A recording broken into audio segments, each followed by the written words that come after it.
할렐루야. 오늘 살아있음에 감사하는 삶이 되기 원합니다. 예수 안에 사는 자는요, 항상 감사해야죠. 제가 이 찬양을 자주 부릅니다. 어디서 부르냐면, 교회에서 부르는 게 아니라 세상 사람을 상대로 내가 강의하고 교육을 갔을 때 이 노래를 불러요. 예수 믿지 않은 사람들 노래가 좋다고 그래요. 가난해도 배우지 못해서 유하지 못해도 내 안에 누가 있으니까 예수만 있으면, 내 안에 복음과 생명만 있으면 나는 세상에서 가장 부유한 자가 됩니다. 할렐루야. 이거는 축복이 있기 원합니다. 오늘 공동한 말씀은 소금과 빛에 대한 얘기. 너무나 우리 그리스도인들 아마 교회의 사명이 소금과 빛이죠. 그렇죠? 그래서 빛과 소금, 소금과 빛 논쟁이 있어요. 소금이 먼저냐 빛이 먼저냐 이걸로 싸우더라고 막. 소금과 빛이라는 또 기독교 잡지책도 있잖아요. 소금이 먼저지 무슨 빛이 먼저냐? 아니다. 빛이 먼저다. 논쟁이 많아. 닭이 먼저냐 계란이 먼저냐 똑같은 이야기예요. 보세요. 오늘 소금. 어쩌면 교회가 오늘날 교회의 사명이 소금같이 돼야 되잖아요. 소금같이 된다고 그러니까 사람들은 이 소금이 뭐라고 그래요? 자기를 부인하고 내가 참고 어려움이 있어 참으려고 건드려서 내가 죽어지면 소금이 된다. 그리고 빛을 드려야 그렇게 해서 빛을 내는 교회가 아니냐. 근데 우리가 이 말씀을 보면은 예수님이 직접 산상수훈에 사신 말씀인데 이 말씀을 보면 얼마나 귀한 말씀. 그냥 문자적으로 보면은요 이해가 안 돼요. 문자적으로 보면 우리의 노력이 필요해요. 오늘 읽은 우리가 13절에서 16절 말씀을 읽으면 문자적으로 그대로 읽으면 율법이 되어버립니다. 이 말씀대로 살려고 그러면 이 말씀대로 행하려고는 잘 보세요. 너희는 세상의 소금이니 소금이 맛을 잃으면 무엇으로 짜게 하리요? 후에는 아무 쓸데없어 다만 밖에 버려져 사람들에게 밟힌다. 오늘 우리 현실이 그렇습니다. 우리 한국 교회의 현실이 교회가 과연 소금의 사명을 감당하고 있는지, 소금의 사명을 감당하고 있는지. 제가 어린 시절에 그 시골에서 주일학교 다닐 때만 해도요, 교회의 역할이요 참 중요했습니다. 그때는 초등학교밖에 없었잖아요. 시골에는 유치원이라는 게 없었어요. 근데 교회는 유치원이 있었습니다. 내가 다닐 때는 유치원이 없었죠. 내 아래 동생이 다닐 때, 나보다 3살 아래 다니는 동생일 때는 교회 유치원을 만들었어요. 회복을 입히고 교회에서 아이들을 데려다가 학교와 초등학교 들어가는 애들 들어가기 전에 말씀도 가르치고 글도 가르치고. 그때만 해도 교회가 세상에 소금도 되고 빛이라는 이야기를 들었어요. 문명을 퇴치하고 가난을 퇴치하고 사람들을 바른 길로 인도하고, 그리고 사람들도 믿지 않는 사람도 교회 다니는 사람들을 직분을 불러줬어요. 무슨 집사님, 교회에서 김 집사님, 장로님 그러면 믿지 않는 사람들도 그 사람들을 집사님, 김 집사님 불러요. 근데 다 그렇게 부르는 거 아니에요. 교회는 다녀도 빛과 소금이 아닌 것 같으면 믿지 않는 사람이 잘 알아요. 그 사람들도요, 귀신의 영을 가지고 사람도 귀신같이 알아요. 사람이 다 알거든, 보면 알거든. 그리고 그 사람들한테는 집사님, 장로님 안 불러요. 누구 땡, 누구 아빠, 누구 어머니 이렇게 불러요. 그런 믿음 생활 경건하게 한다고, 신실하게 한다고 한 사람들 앞에는 반드시 교회에서 부른 직분을 그대로 불러줘요. 그래서 우리 한국 교회가 대한민국을 선진국으로 이렇게 부강하고 잘 사는 나라로 만든 이유가 바로 거기 있었거든요. 그런데 한국 교회가 어떻게 돼 있어요? 지금 한국 교회 과연 소금과 빛의 사명을 감당하고 있다고 여러분 생각하십니까? 물론 있는 것도 긍정적인 면도 있지만 현실에 와서 우리가 살펴본다면 부정적인 면이 훨씬 많습니다. 왜 그랬을까요? 이 말씀을 문자적으로 지키려고 노력하고 힘쓰고 애썼기 때문에. 뭘 몰라서요? 복음을 몰랐습니다. 구약 성경을 읽든지 신약 성경을 읽든지 우리는 문자 그대로 우리가 그 문자 그대로 살 수 없는 것이 이 인간이에요. 그 기록된 말씀을 우리는 어떻게 해야 돼요? 복음으로 깨달아. 복음의 눈으로 깨달아야 돼. 복음으로 깨닫지 못하면 하나님의 마음을 알 수 없고 하나님의 뜻이, 하나님이 우리에게 바라는 것이 뭔지를 알고 있다는 것입니다. 그러니까 오늘 한국이, 교회가 소금과 빛의 사명을 감당하지 못하고 있다고 믿는 우리들이 스스로 판단을 하고 결정을 내리고 있는 것입니다. 여러분, 소금은 참 귀한 것이더라고요. 히말라야 산맥, 저는 가끔 세계 테마 기행 그걸 많이 봐요. 여행하는 프로그램을 보면은 그 동물도, 산짐승도 소금을 먹기 위해서 생존의 경쟁이다. 소금을 안 먹으면 이 생명체가 살아갈 수 없어요. 그래서 요즘 뭐 한국에서는 유행된 것이 뭡니까? 자기 몸의 건강을 위해서 다이어트 열풍이 불고 있어요. 저염식 음식을 먹어요. 소금이 안 들어간 음식을 먹으려고 노력을 해요. 그런데 의학자들, 의사들의 진짜 말을 들어보면요, 소금을 먹죠. 면역력이 사라진대요. 소금은 생명이더라고요. 그래서 오늘 내가 이 설교를 하기 위해서 인터넷에서 소금 현황을 한번 쳐봤어요. 소금 현황처럼 여러 가지, 이 소금이라는 것은 공업 원료로도 쓰이고 건강 원료로 쓰이는데, 소금의 현황을 보니까요, 내가 인터넷 쳐보니까 7가지가 딱 나오더라고요. 신진대사를, 소금이 또 소화의 기능을 증진해 준다. 혈관을 정화시켜 적혈구를 생성시켜 준다. 또 뼈를 튼튼하게 해주고 심리적인 상태를 안전하게 해준다. 또 해독작용, 살균작용, 당연한 것이죠. 해열, 지혈작용, 세포의 생성을 도움을 준다는 이런 소금의 원리. 그걸 깜짝 놀랐어요. 옛날은 소금이 간을 맞춰주고 음식을 맛을 내주고 부패를 막아주고 공업원료로 쓰이는 이런 것만 생각했는데 인터넷 보니까 이렇게 효능이 많더라고요. 그런데 여기서 중요한 것은 내가 딱 보니까 뭐가 관련돼 있어요? 건강과 관련돼 있어요. 건강 걸로 관련돼 있다는 것은 뭐하고 직결돼요? 생명. 할렐루야. 그렇게 이 소금이 단순히 어떤 맛을 내고 세상에서 어떤 바른 삶을 살고 덕스럽고 윤리적으로 도덕적으로 깨끗하고 잘되게 사는 어떤 종교적이고 윤리적인 그 행위를 통해서 나타내는 기능이 아니라 생명과 직결돼요. 우리가 레위기 2장 13절, 민수기 18장 19절에 보면은요, 하나님께서 소제를, 제사장들에게 하나님께 제사를 드릴 때, 소제를 드릴 때 어떻게 하라고 했어요? 반드시 뭘 넣으라고요? 소금을 넣어. 이걸 갖다 뭐라고 하고요? 영원한 언약이니라. 여기 오늘 예수님께서 산상수훈에서 너희는 세상의 소금이니라고 선언했을 때 너희는 교회를 말하거든요. 교회는 세상의 소금이라는 거예요. 소금이라는 것은 너희는 하나님의 언약을 믿어야 한다. 전제예요, 전제. 본질입니다. 그러니까 교회가, 교회된 우리 성도된 우리 그리스도인 한 사람 한 사람이 하나님의 언약을 깨닫지 못하고 언약을 믿지 아니하면, 언약은 곧 복음을 말하는 거예요. 이 복음을 믿지, 언약과 복음은 같은 말입니다. 이게 혼동해서 생각하면 안 됩니다. 복음을 알지 못하면 소금의 기능을, 소금의 사명을 감당할 수 있을까요? 없다고 말해요. 문자적으로도 너희가 소금의 맛을 잃어버리면 사람들 길에 버려져서 발품을 당한다고 말해요. 무시다고 짓밟힌다고 말해요. 당연한 이야기예요. 그래서 오늘날 교회에서는 열심히 소금의 상황을 감당하기 위해서 가르칩니다. 뭘 가르쳐요? 율법을 가르쳐요. 율법을 가르친다는 말은 다른 말로 표현하면 선악과를 먹이고 있어요. 뭘 먹여야 되는데? 생명과를 먹여야 되는데. 선악과는 세상 안에서 먹을 수 있는 거예요. 마음대로 먹을 수 있어요. 내 마음대로. 누구든지 먹일 수도 있고 소개할 수도 있고 사서 먹을 수도 있어. 그는 생명과는 내 마음대로 사람의 의대대로 생명과를 먹을 수가 없어요. 생명과는 오직 에덴 동산 안에 다시 들어가야 돼.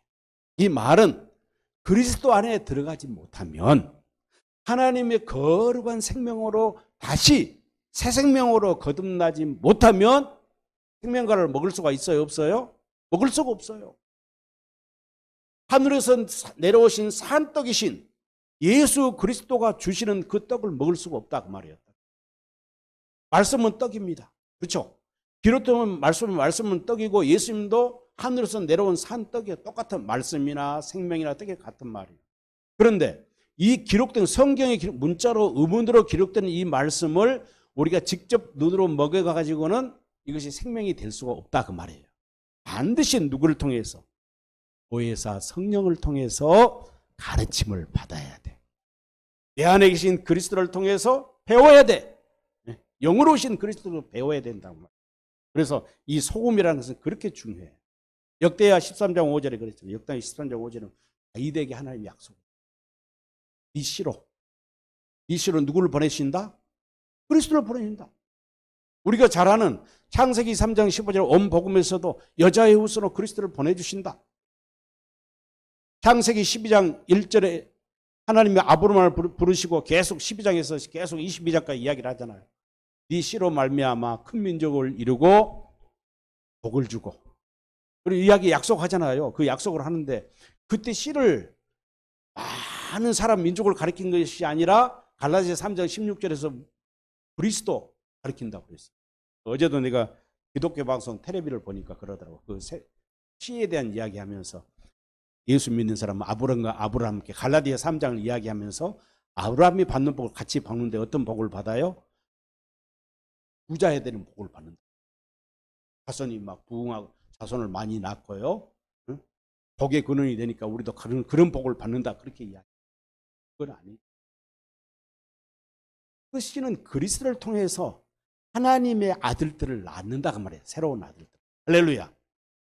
육신의 몸 하나님의 아들들을 낳게 돼. 누구를 통해서? 그리스도를 통해서 하나님의 아들을 낳는 거예요. 복음을 통해서 하나님의 아들들이 되어지는 것이지, 복음을 믿지 아니하고 그리스도를 믿지 아니하고는 누구도 하나님의 아들이 될 수 없어요. 언약이다 뭐예요, 언약. 그래서 다윗의 자손 누구를 보내주신다고요? 그리스도를 보내준다. 이거 언약이에요. 창세기 3장 15절 아브라함에게 전한 복음, 이게 연결이 됩니다. 다윗은. 그래서 마태복음 1장에 예수 그리스도의 족보를 소개할 때 누가 소개됩니까? 믿음의 조상 아브라함과 다윗과 그리스도의 세계라, 그리스도의 족보라고 마태복음 1장 1절에 선언을 하고 딱 들어요. 아주 중요한 이야기입니다. 그래서 사무엘하 7장 12절이나 또 이사야 9장 6절로 1절, 이사야 11장 1절로 5절에도 똑같은 이야기가 나와요. 이새의 뿌리에서 이새의 가지에서 누가 나온다? 계속 그 말을 강조하는데 이걸 갖다가 하나님은 영원한 언약이다. 소금 언약이다. 예, 소금 변함없는 언약. 하나님은 변함이 없습니다. 어제와 오늘도 내일도 변함없는 분이 하나님이시죠.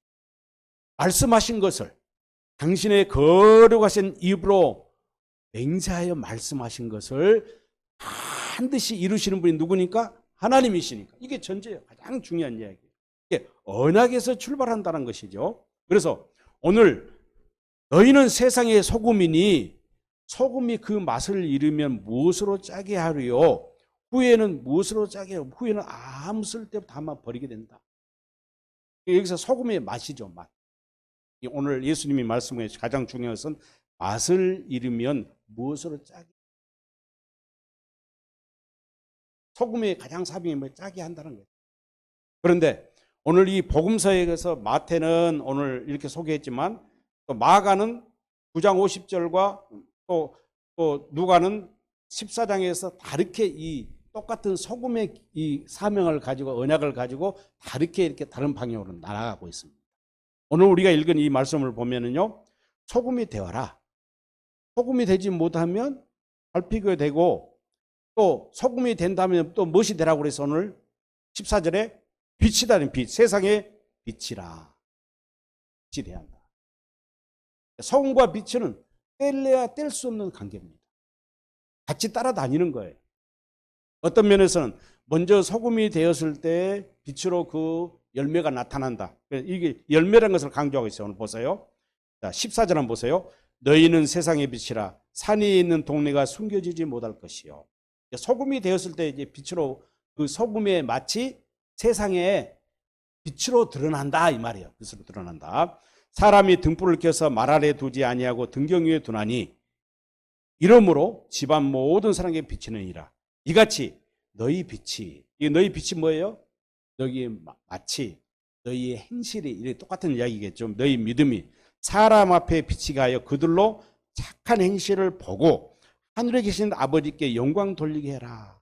여기서 행실이란 말이 뭐냐? 열매를 말합니다. 이 열매는 무슨 열매예요? 요한복음 15장 8절에 나오는 포도나무의 열매. 포도나무 가지가 나무에 붙어 있으면 이 가지가 어떻게 됩니까? 열매가 붙어 있으면 가지로부터 뿌리로부터 올라온 생명을 공급받기 때문에 가지에 붙어 있는 포도나무 가지는 열매가 어떻게 맺어요? 가지 스스로 자기가 노력합니까? 애쓰고 힘씁니까? 저절로 맺게 돼요. 이게 복음의 원리잖아요. 소금이 되고 싶으니까 내가 어떻게 소금이 되고 빛이 되기 위해서 아까 전제했습니다. 우리가 어떤 종교적인 열심, 어떤 교회의 전통이나 우리 어떤 믿음의 행위를 통해서 우리가 소금이 되고 빛이 될 수 없다 그 말이에요. 여기서 가장 중요한 것은 언약을 믿지 않으면 안 돼요. 복음을 잊지 않으면 안 돼요. 복음이란 건 뭡니까? 우리가 하나님의 생명으로 살 때 소금이 되고 된다는 것이죠. 하나님의 창세전의 영원한 계획, 디도서 1장에 영원한 생명은 창세전부터 우리에게 약속하시는 게 언약이에요. 가장 중요한 언약. 하나님은 우리에게 생명을 주셔서, 다시 말해서 하나님의 생명을 주셔서 우리를 어떻게 된다고요? 소금의 기능을 감당하게 한다는 것이죠. 자, 그러면 우리가 이제 마가복음 59장을 한번 보겠습니다. 마가복음 9장. 우리 성경 가까우니까 한번 찾아보겠습니다.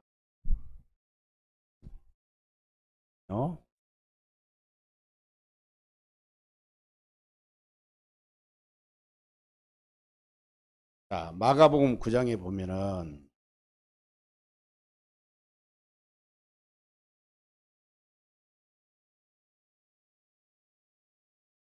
9장 49절 50절 한번 보시기 바랍니다. 49절 50절. 마가복음 9장 49절 50절에는 이 소금에 가지고 교회가 소금의 사명을 감당하라고 했는데 마가 사도는 두 가지로 이야기하고 있습니다. 49절은 사람마다 불러서 소금치함을 받으리라. 이건 뭐예요? 소금으로 심판한다는 이야기. 어떤 자에게? 앞에 전제됩니다. 앞에 보면 우리를 이해한 사람이라는 제목이 있으면서 예수님이 누구든지 너희가 41절 보면은요, 그리스도에게 속한 자라여 물 한 것이라도 주면, 누구에게? 또 작은 자들, 작은 아이들에게 주면 진술을 이루니 상을 결코 잃지 않게 또 이야기하면서 42절 보세요. 또 누구든지 나를 믿는 이 작은 자들이 누구예요? 어린아이같이 작은 자들. 성경은 이 소자라면 작은 자는 어떤 사람이에요? 성경에 나온 제사장과 서기관과, 그러니까 율법 학자인 서기관과 바리새인과 대조되는 대상이에요. 이게 바리새인과 제사장과 서기관, 바리새인들은 어떤 사람들이에요? 율법을 철저히 목숨을 걸고 지키는 사람들.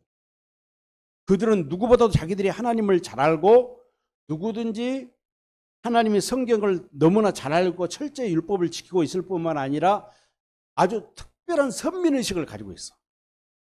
이스라엘 백성만 하나님이 구원받는다는, 육적 이스라엘 구원받는다는 이러한 신념에 가득 찬 사람입니다. 여러분, 이스라엘이란 말이 무슨 말입니까? 완전하다 그 말. 부족함이 없다는 말이거든요.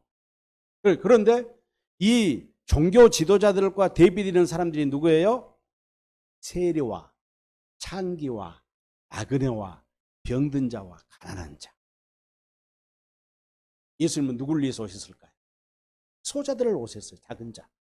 예수님이 이들을 갖고 항상 소자, 작은 자다 이렇게 표현하고 있습니다. 자, 보세요. 누구든지 나를 믿는 이 작은 자들.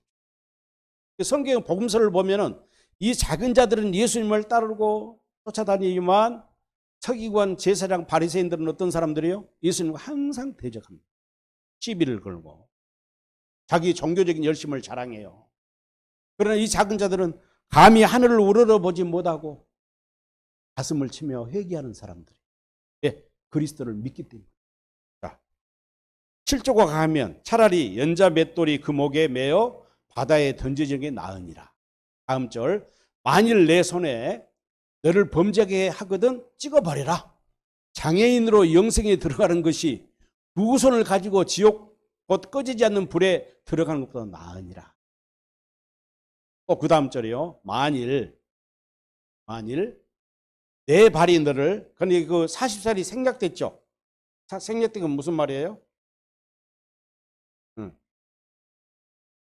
문구가 없죠. 없어요. 40을 바로 넘어가는데 이거 성경 각주를 보면 어떤 사본에는 뭐라 했느냐? 없다고 이제 나와 있죠. 자, 이제 그냥 생략하겠습니다. 만일 내 발에 너를 범죄하게 하거든 찍어버리라. 발이 저는 자로 영성에 들어가는 것이 두 발을 가지고 지옥에 던져기만 나으니라. 또 없습니다. 만일 내 눈에 범죄하거든, 이제 쭉 아니고 생략하겠습니다. 그다음에 48절, 거기에서는 구더기도 죽지 않고 불도 꺼지지 않는다. 그게 어디를 말하는 거예요? 누가 가는 곳이에요? 그걸 누가 가는 거예요? 복음을 믿지 않는 자, 예수 이름을 믿지 않는 자들이 가는 거예요. 그럼 이 봐요. 누구든지 작은 자를 실족케 하는 자가 누굴까? 거짓 선지자. 거짓 선지자. 거짓 선지자가 누굽니까? 다른 복음을 전하는 사람. 다시 말해서 아직도 초등학문에 머물러 있는 사람들. 믿음이 왔사니라. 갈라디아서 3장 15절에 믿음이 온 후에 우리는 지금 그리스도 안에 살고 있는데 그리스도 안에 들어가지 못하는 사람은 갈라디아서 3장 14절 믿음이 오기 전에 지금 초등학교에 머물러 있는 사람들을 말하는 거예요. 이런 사람들을 가르치는 거예요. 실족해 한다는 거예요. 잘못된 길로 인도하는 거예요. 이걸 거짓 선지자, 적 그리스도예요. 그리스도를 반대하는 자, 복음을 반대하는 자, 진리의 복음을 증거하는 것이 아니라 다른 복음을 전하고 율법으로 의를 얻고자 하는 서기관과 바리새인과 이런 같은 사람들이. 이런 사람은 어떻게 한다고? 49절. 그렇죠. 사람마다 불러서 소금치들 할 것이다. 여러분, 미꾸라지 잡으면 어떻게 합니까? 소금 뿌리죠. 그런데 여러분, 미꾸라지 소금치는 막 푸다푸다 뛰는데 생선을 갖다가 불 가운데 딱 올려놓고 생선이 막 그 뜨거운 불에서 어떻게 해요? 푸다푸다 뛰잖아요. 그때 소금 한번 뿌려봐요. 소금 한번 뿌려봤어요? 더 난리 나요. 더 난리. 이 말이에요. 이 말. 이 말은 주님의 하나님의 엄청난 벌을 받게 된다. 그 다음에 50절. 소금은 좋은 것이로되. 그렇죠? 만일 소금이 그 맛을 잃어버리면 이 말은 무슨 말이에요? 복음에 살지 아니하면, 예수 그리스도의 이름으로 살지 아니하면, 예수님의 마음으로 살지 아니하면 무엇으로 짜게 하리요? 여러분, 음식의 맛을 낼 때 소금이 녹아서 그 맛을 내잖아요. 짠맛이 들어갈 때 음식이 진짜 맛이 나는 거예요. 우리 교회의 사명이 그런 거예요. 우리 한 사람 한 사람이 교회 안에서나 사회 속에서 우리가 어떤 도덕적이고 윤리적으로 경건하게 깨끗하게 산다고, 바르게 산다고, 노력하고 힘쓴다고 해서 사회에 영향력을 끼칠까요? 어느 정도 영향력을 끼치겠죠. 그래서 도덕과 윤리가 있고 학교에서 도덕과 윤리 교육을 시키는 거예요. 세상에서 법을 만들어 놓고 법을 어기면 벌금을 물리고 처벌을 하고 감옥에 가고 하는 거예요. 처벌하는 거예요. 그러나 잘 보세요. 소금, 하나님의 언약을 벗어나 버려. 다시 말해서 예수 그리스도 안에 살지 아니하면, 이 말이에요 지금. 그러니까 소금이 맛을 내면 어디 안에 살아야 된다? 그리스도 안에 살아야 된다 그 말이에요. 골로새서 3장 17절 말씀처럼 또 일에나 말에나 무엇을 하든지 예수 그리스도의 이름으로 살고 하나님께 영광 돌리는 삶을 살아. 이것이 뭐냐? 소금의 맛이. 그러니까 우리가 인간적인 노력으로 아무리 깨끗하고 바르게 정직하게 법 없이 살려고 노력해도 영향을 끼칠 수 있다 없다? 한계점에 부딪힌다 그 말이에요. 다시 제 가운데 돌아와. 인간의 마음은. 그렇죠? 그러나 우리가 복음을 믿고 예수 그리스도 안에서 그분을 머리로 하고 그분의 지체로 사니까 육신의 생각이 있어요, 없어요? 내 생각과 내 마음 다 죽어지고 없어 이미. 그래서 오직 갈라디아서 2장 20절 말씀처럼 이제는 내가 산 것이 아니고 내 안에 그리스도가 사니까 그리스도의 조종을 받고 살아. 그러니 불법을 행할 수가 있어요, 없어요? 불법을 행할 수가 없는 거예요. 남을 미워할 수 있어요, 없어요? 남을 판단할 수가 있어요, 없어요? 하나님이 우리가 아무리 죄를 짓고 잘못해 우리를 판단하고 하나님 예수님이 십자가에 매달려 죽으시면서 고난당하시면서 우리를 원망한 적이 있으세요? 아버지요, 저들의 죄를 어떻게 주님이 다 돌리지 마십시고 내가 다 짊어지고 가십니다. 그래서 예수님이 공생에 시작하기 전에 세례 요한을 만나서 요단강에서 세례를 받으신 거예요. 불세례를. 저와 여러분의 모든 죄를 다 예수님이 뒤집어 쓰신 거예요.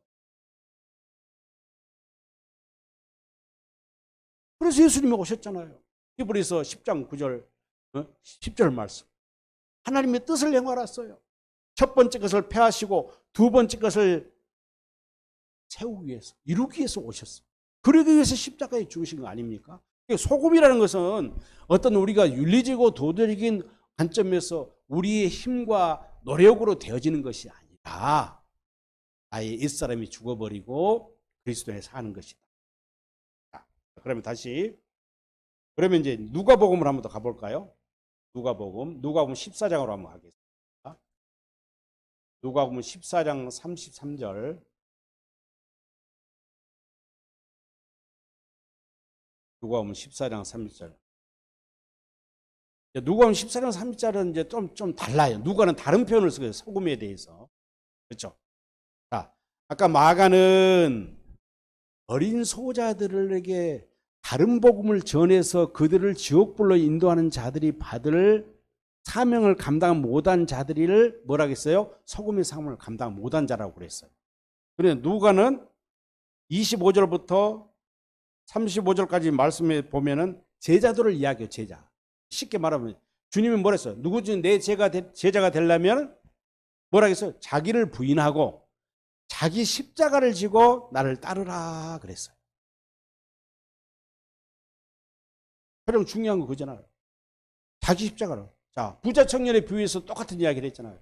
부자가 예수님을 찾아와서 선생님 어떻게 내가 영생을 얻으리까? 그러니까 예수님 뭐라고 그래요? 네가 율법을 지켜라. 아, 율법이요? 십계명 내가 철저히 다 지켰습니다.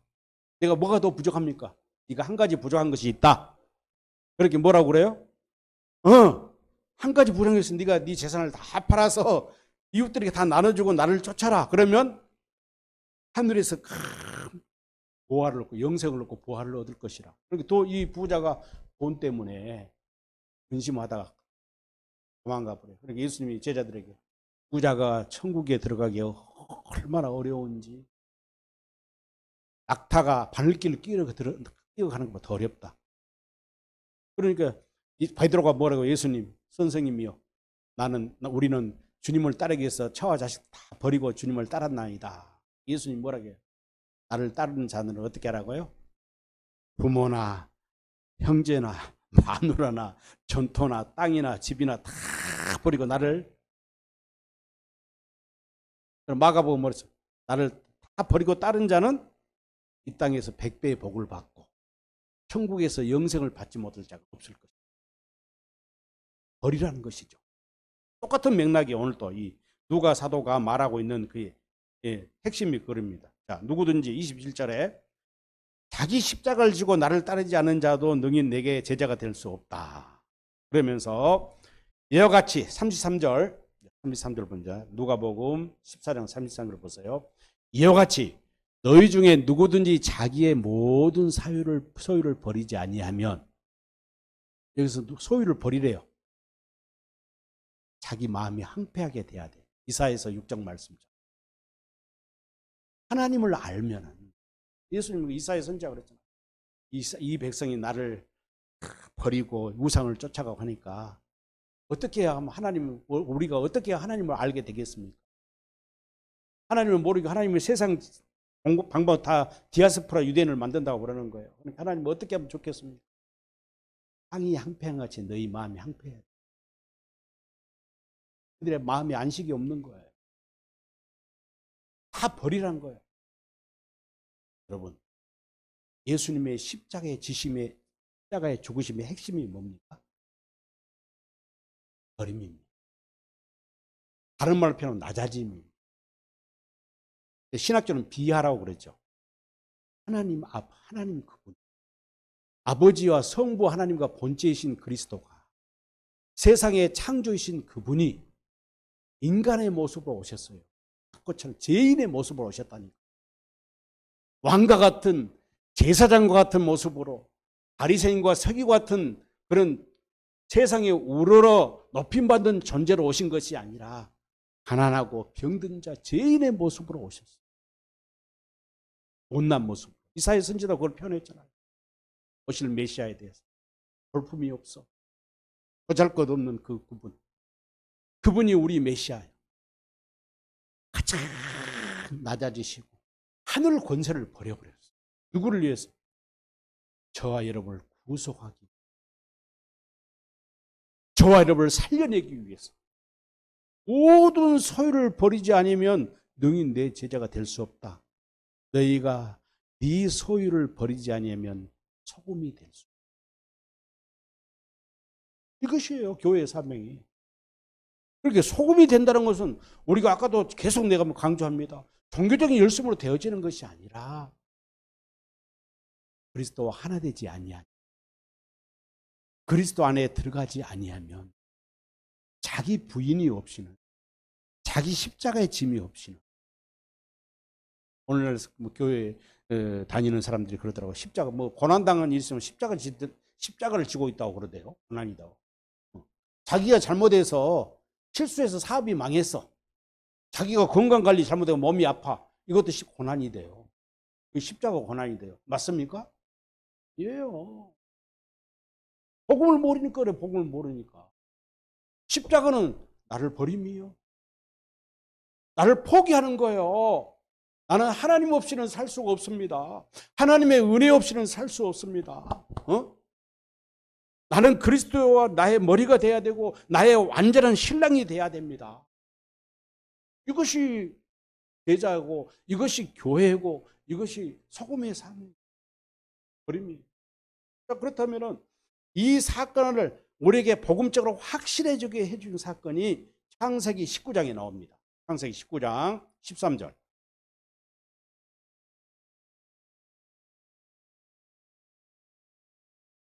창세기 19장 13절 보세요.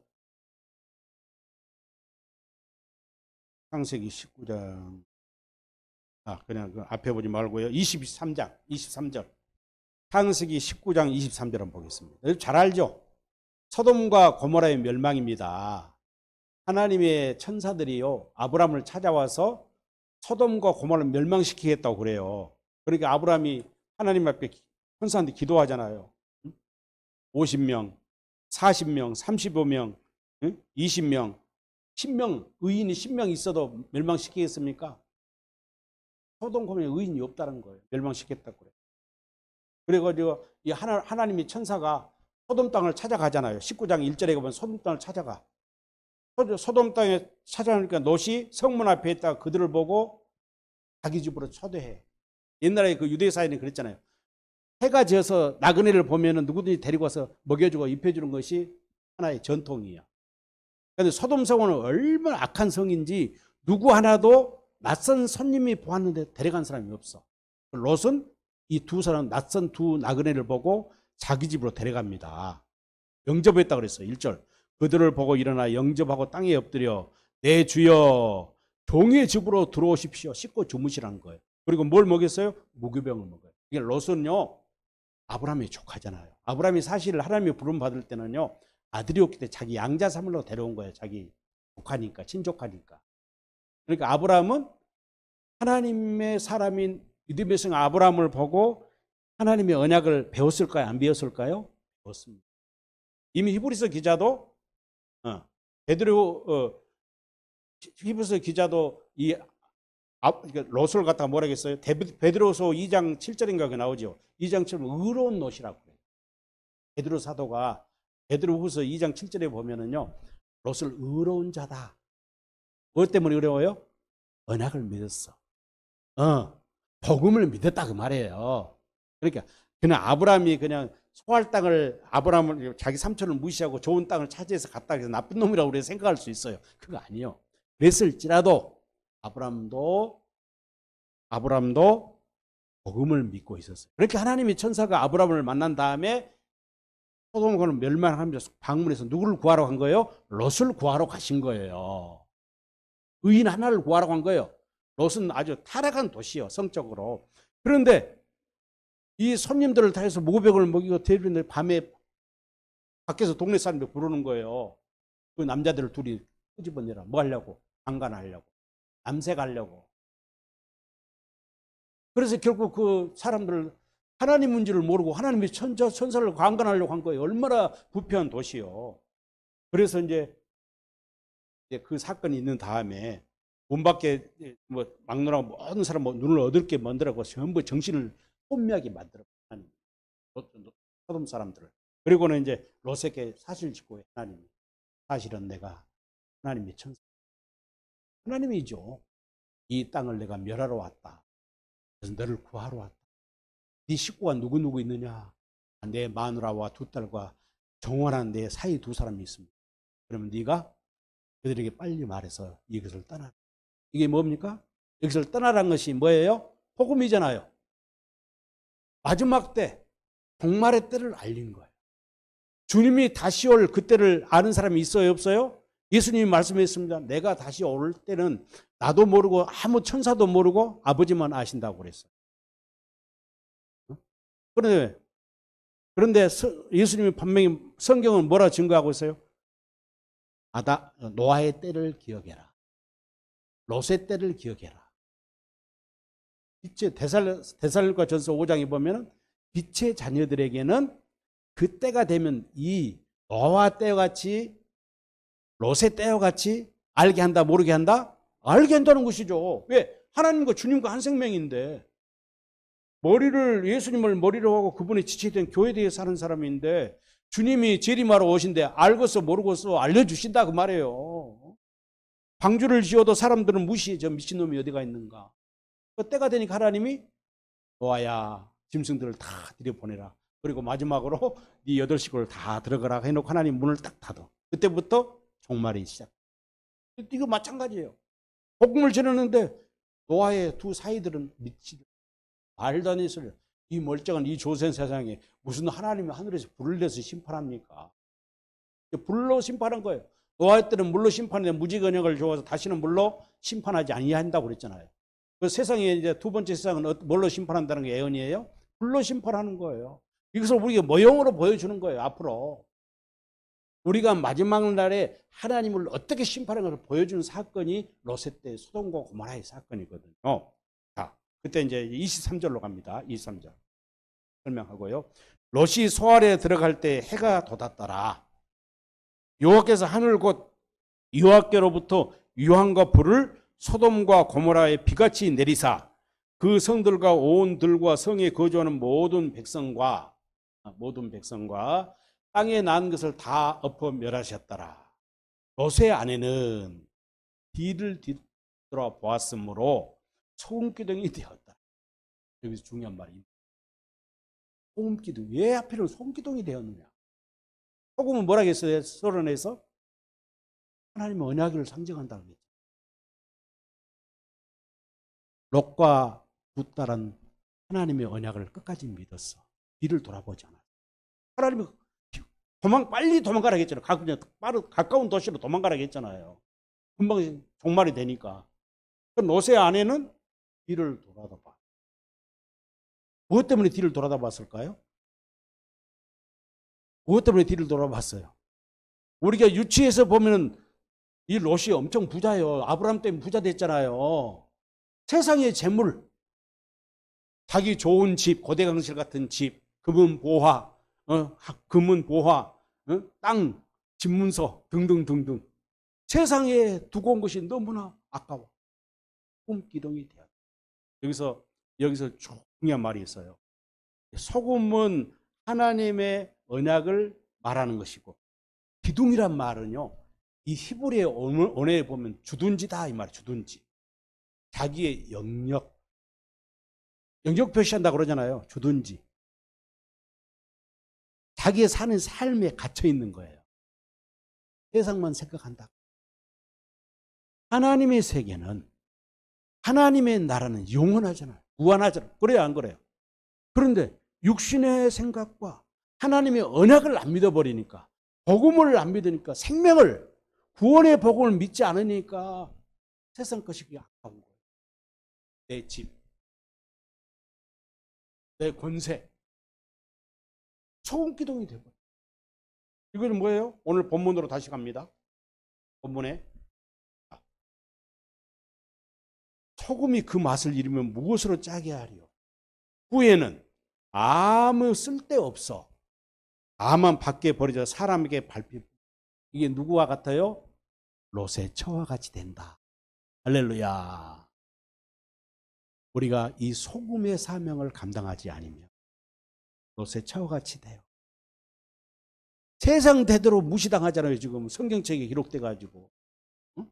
뒤를 돌아버리고 하나님의 언약을 믿고 남편과 딸들과 함께 도망쳤더라면은, 구원의 복음을 믿고 달렸더라면 이런 일이 없는데 소금기둥이 되었어요. 그러니까 결국은 뭐예요? 소금의 사명을 감당하는 빛이 될 수 없는 거예요. 아까 말했잖아요. 포도나무 열매를 맺지 못한 거예요. 이제 결론을 맺습니다. 결론. 우리가 이 등불을 이야기가 또 마가복음 4장 21절로 25절 나와요. 이제 시간을 찾지 않습니다. 잘 아시잖아요. 등불은 어디에 둬요? 등경 위에 두라니. 말 아래나, 똑같아. 이 본문 말씀. 말 아래나 침대 아래 두지 아니한다. 등불이 있으면 어두운 방이 다 밝혀져. 이것을 뭘 가르쳐요? 교회를 가리키고, 하나님의 생명을 가리키고, 우리 그리스도의 마음으로 사는 교회를 말하는 거예요. 생명으로 사는 자. 그렇잖아요. 그래서 등불로 사는 사람들은, 등불이 된 자는 헤아려. 누구를 헤아려요? 너희가 헤아리는 헤아림으로 다시 헤아림을 받을 것이다. 다른 사람에게 사랑을 베푼다. 할렐루야. 응? 세상의 최고의 법이 뭡니까? 세계명이잖아요. 야고보서 2장에 나오잖아요. 세계명. 이웃을, 하나님을 사랑하고 이웃을 사랑하는 것이 소금된 자의 빛의 모습. 이 빛으로 나타나는 것이 바로 이웃 사랑입니다. 결론은 뭐예요? 모든 율법의 결론은 하나님의 사랑으로 딱 결론이 맺어져요. 모두 십계명 자체가 하나님 사랑으로 결론이 딱 맺어져. 문자적으로 해석하면, 그러니까 문자적으로 부부관계 뭐 도둑질하지 말라, 거짓 증거하지 말라 등등 뭐 나오지만, 이것이 결국은 뭐예요? 하나님과 우리의 관계를 말하는, 하나님의 의가 나타나야 된다. 이걸 하나님의 올바른 관계가 하나님의 의잖아요. 하나님의 올바른 관계로 사는 것이, 예수 그리스도의 이름을 믿고 그분 안에서 그리스도의 마음으로 살 때, 예수 이름으로 살 때 하나님의 의가 나타나. 올바른 관계가 이루어져요. 이것이 뭐예요? 빛의 사명이에요.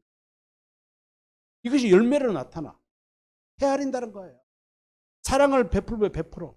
누군가에게 이웃에게 사랑을 베풀었을 때 그 헤아림을 다시 받는다는 말은 그 사람이 내게 갚아준다는 것이 아니에요. 내가 친구의 밥을 사줬더니 친구가 밥을 사준다, 그 말이 아니에요. 우리가 그리스도의 마음으로 아카페를 공급할 때 하나님을 더 깊이 알게 되고, 하나님의 사랑을 더 깊이 누리고 풍성한 은혜를 누리게 된다 이 말이에요. 그러니까 우리가 누구를 헤아리고 누구를 사랑하고 구제하고 좋은 일을 하겠다고 해서 누가 그 사람한테 대접받고 나에게 갚아준다는 말이 아니에요. 그러니까 우리가 복음을 안다는 것이, 세상 사람들은 돈 많이 버는 것을 복으로 생각하더라고. 헌금을 많이 해. 선교연금을, 방송국에 선교연금을 냈더니 우리 아들이 사업을 하는데 사업장이 2개로 불어나고 4개를, 그것이 복이라고 생각하더라고. 방송에 광고예요. 복이 뭡니까? 복음이 되는 것이 최고의 복음. 빛이 되는 것이 최고의 복음. 그리스도를 머리로 하고 교회가 되어 하나님의 영원한 생명을 누리는 삶. 이것보다 귀한 복은 아무것도. 기도하겠습니다. 하나님 아버지 감사합니다. 오늘도 우리에게 귀한 말씀을 통해서 교회가 세상의 소금과 빛의 사명을 어떻게 감당할 수 있는가 잠깐 생각해 보았습니다. 우리가 소금의 사명을 감당하지 못하고 빛의 사명을 감당하지 못할 때 롯의 처와 같이 소금 기둥이 된다는 사실을 우리는 반드시 기억해야만 합니다. 소금 기둥이 되지 않기 위해서는 우리의 어떤 종교적인 열심으로 되어지는 것이 아니라 오직 복음을 믿음으로 마음의 할례를 받아 하나님의 생명을 거듭나 예수 그리스도 안에서 그리스도를 머리로 하고 몸이 되어 살 때만 소금과 빛의 사명을 감당할 수 있고 세상에도 큰 영향력을 끼칠 수 있는 교회가 될 줄 믿습니다. 이런 놀라운 은혜를 깨닫게 하시니 감사합니다. 축복하시니 감사합니다. 영광 홀로 받으옵소서. 예수님의 거룩하신 이름으로 기도하옵나이다. 아멘.